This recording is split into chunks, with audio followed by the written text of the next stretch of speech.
अब देखो यार, अगर तुम लोग ब्रॉक लेसनर के फैन हो तो ये वीडियो तुम्हारे लिए होने वाली है, क्योंकि WWE पर ब्रॉक के रिटर्न होने को लेकर बैक स्टेज से काफी बड़ी अपडेट आ चुकी है।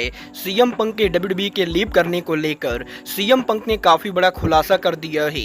WWE में वेम्बली स्टेडियम में वेड बैरेट के इन रिंग रिटर्न को लेकर वेड बैरेट का काफी बड़ा अपडेट आ रहा है।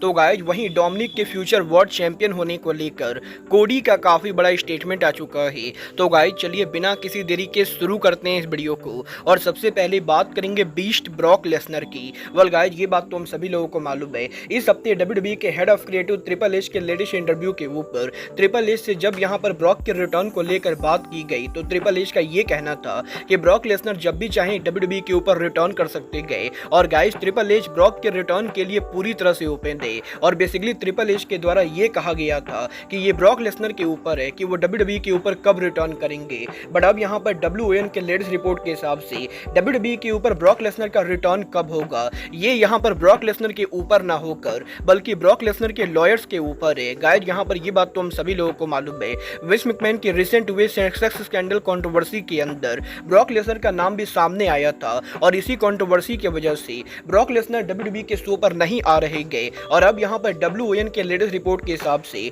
अभी तक यहाँ पर WWE के अंदर इस कंट्रोवर्सी के अंदर से ब्रॉक लेसनर का नाम पूरी तरह से बाहर नहीं आया है। और क्योंकि अब भी ये पूरा मामला काफी गर्म चल रहा है तो गाइज इसलिए ब्रॉक लेसनर को लॉयर्स ने ये कहा है कि ब्रॉक लेसनर को WWE पर तब तक रिटर्न नहीं करना चाहिए जब तक वो यहाँ पर इस पूरे मामले से बाहर नहीं आते गए। और जब तक यहाँ पर ब्रॉक लेसनर को इस पूरे कंट्रोवर्सी के अंदर क्लीन चिट नहीं मिलती गए तब तक यहाँ पर ब्रॉक को रिटर्न नहीं करना चाहिए। क्योंकि अगर यहाँ पर ब्रॉक की इस पूरे कंट्रोवर्सी में शामिल होने के बाद भी ब्रॉक यहाँ पर ऑन स्क्रीन के ऊपर रिटर्न करते गए तो इससे यहाँ पर ब्रॉक लेसनर और WWE दोनों को काफी ज्यादा नेगेटिव चीजें लेनी पड़ सकती है। और ये यहाँ पर ब्रॉक के करियर के लिए बहुत ही ज्यादा खतरनाक हो सकता है। और इसीलिए फिलहाल तो WWE के अंदर ब्रॉक लेसनर उनका रिटर्न नहीं करने वाले गए। मतलब ये तो आने वाला टाइम बताएगा कि आखिर ब्रॉक एग्जैक्टली WWE के ऊपर उनका रिटर्न कब करते गए। बट गाइज जहां तक बात रही रिटर्न होने की तो गाइज ये बात तो हम सभी लोगों को मालूम है, WWE के अंदर पिछले काफी लंबे टाइम से WWE के one of the rising superstar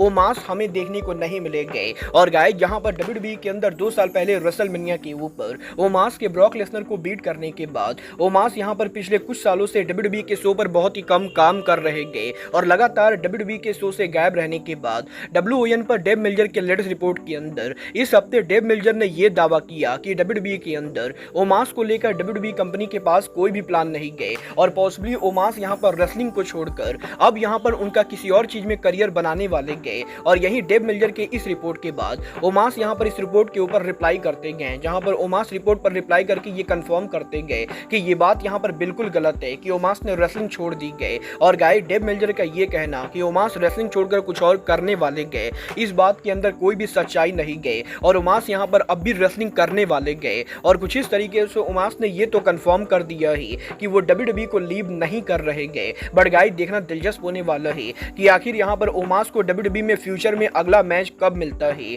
but guys ये तो बात ही ओमास के WWE से गायब रहने की। बट गाइस चलिए फिलहाल आगे बढ़ते और बात करते हैं WWE के कमेंटेटर वेड बैरेट की। वेल गाइस अगर आप लोग WWE को लंबे टाइम से फॉलो कर रहे हो तो आपको ये पता होना चाहिए कि वेड बैरेट के WWE में कमेंटेटर बनने से पहले वो सालों तक WWE में रेसलर के तौर पर काम कर चुके गए, जहां पर वो WWE के अंदर काफी सारे टाइटल्स को भी जीत चुके गए। और कुछ सालों पहले रेसलिंग से रिटायर होने के बाद अब इस हफ्ते वेड बैरेट के लेटेस्ट इंटरव्यू के ऊपर वेड बैरेट ने WWE पर उनके इन रिंग रिटर्न को लेकर बात की, जहां पर वेड बैरेट का ये कहना है कि वो यहाँ पर WWE के ऊपर रिटर्न तब करेंगे जब यहाँ पर WWE यूके के अंदर वेम्बले स्टेडियम में उनका शो करेगी। और गाइस रिसेंटली WWE के यूके में यहाँ पर रेसलमेनिया पेपर व्यू होने के रूमर्स के बाद अब बैरेट का ये कहना है कि अगर यहाँ पर WWE कंपनी फ्यूचर के अंदर वेम्बले स्टेडियम में उनका रेसलमेनिया करती गए तो बैरेट यहाँ पर उस शो के ऊपर काम करना चाहेंगे। और वो यहाँ पर यूके में WWE के रेसलमेनिया के ऊपर WWE सुपरस्टार ड्रू मैकिंटायर को फेस करना चाहेंगे।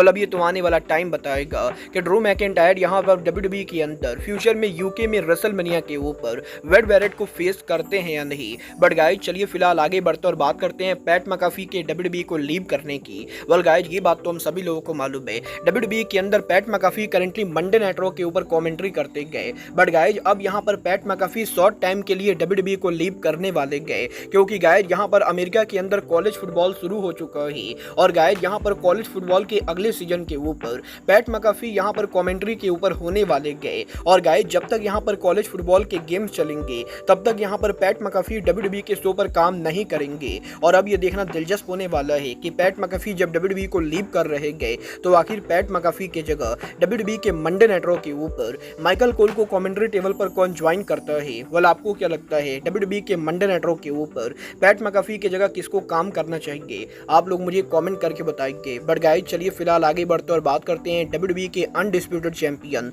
दी अमेरिकन नाइटमेयर कोडी रोड्स की। वेल गाइस ये बात तो मैं आपको ऑलरेडी बता चुका हूँ। WWE कंपनी ने इस हफ्ते करीबन 5 सालों के बाद जापान के अंदर उनके 3 लाइव इवेंट किए और इन सभी लाइव इवेंट के मेन इवेंट के ऊपर कोडी रोड्स यहाँ पर रेसल कर रहे थे। और यहीं जापान में कोडी रोड्स ने इस हफ्ते उनका एक लेटेस्ट पिक्चर पोस्ट किया जिस पिक्चर के अंदर वो WWE के current world champion Damien priest और WWE सुपरस्टार डोमिनिक मिस्टीरियो के साथ मौजूद होते गए। और इस पिक्चर के अंदर कोडी रोड्स और डेमियन प्रीस्ट ने उनके वर्ल्ड टाइटल को होल्ड किया होता है। और यही पिक्चर को पोस्ट करते हुए कोडी रोड्स ये लिखते गए कि इस पिक्चर के अंदर 2 करंट वर्ल्ड चैंपियन थे और एक ऐसा रेसलर है जो गारंटेड फ्यूचर वर्ल्ड चैंपियन थे। और बेसिकली कोडी रोड्स के इस पोस्ट के जरिए कोडी रोड्स का ये कहना है कि डोमिनिक मिस्टीरियो WWE के अंदर गारंटेड फ्यूचर वर्ल्ड चैंपियन होने वाले गए। वाल आपको क्या लगता है WWE के अंदर डोमिनिक मिस्टीरियो फ्यूचर में वर्ल्ड चैंपियन बनेंगे या नहीं?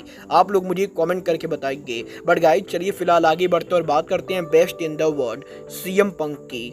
वेल गाइस ये बात तो हम सभी लोगों को मालूम है कि CM पंक के WWE से 10 सालों तक दूर रहने के बाद CM पंक फाइनली WWE के ऊपर वापस आ चुके गए। और यही पंक के WWE पर रिटर्न होने के 6 महीने के बाद अब इस हफ्ते पंक के लेटेस्ट इंटरव्यू के ऊपर CM पंक WWE को लीव करने को लेकर बात करते गए, जहां पर CM पंक ये कहते गए कि अगर यहाँ पर WWE का मैनेजमेंट 10 सालों पहले भी ऐसा रहा होता तो CM पंक कभी WWE को लीव ही नहीं करती। और 10 सालों पहले WWE के अंदर जिस तरीके से चीजें होती थी उसके मुकाबले अब WWE का मैनेजमेंट काफी चेंज हो चुका है। और गाइस CM पंक WWE के अंदर मेनली रिटर्न इसलिए हुए हैं क्योंकि विंस मैकमैन WWE से बाहर जा चुके गए। और गाइस पंक का ये कहना है कि CM पंक के WWE के लीव करने का मेन रीजन और कुछ नहीं बल्कि विंस मैकमैन था। और अब जबकि विंस मैकमैन WWE से बाहर जा चुके गए और TKO की कंपनी को टेक ओवर करने के बाद TKO एक बिल्कुल ही अलग तरीके से कंपनी को रन कर रही गए तो गाइस CM पंक इस चीज को लेकर काफी हैप्पी गए। और अगर यहाँ पर 10 साल पहले 2014 के अंदर ही TKO ने WWE को टेक ओवर कर लिया होता तो CM पंक कभी यहाँ पर WWE और रेसलिंग को लीव नहीं करते।